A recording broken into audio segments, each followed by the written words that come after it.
Hi friends, welcome to vlogs. ఇవాళ beetroot juice ఓకేనా. ఇదిగోండి బీట్రూట్ ముక్కలు ఆల్రెడీ దీంట్లో వేసేసుకున్నాను. 2 యాలకులు వేసుకుంటున్నాను. ఇదిగోండి పాలు కొంచెం ఫ్రిడ్జ్లో పెట్టుకున్నాను. ఫ్రిడ్జ్లో పెట్టుకున్న పాలు కూడా వేసేసాను.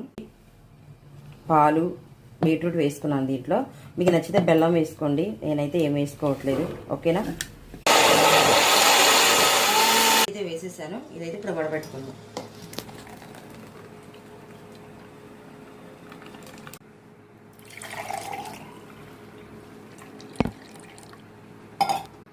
మూడు బీట్రూట్, 1 గ్లాస్ పాలు వేసుకుంటే మనకి 1 గ్లాస్ బీట్రూట్ జ్యూస్ అయింది. నేను ఇదైతే తాగుతాను.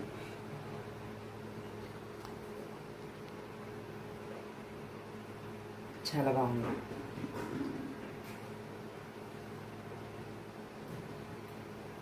నచ్చితే లైక్ చేయండి, షేర్ చేయండి, సబ్స్క్రైబ్ చేసుకోండి. మీ సపోర్ట్ నాకు చాలా కావాలి ఓకేనా. బాయ్.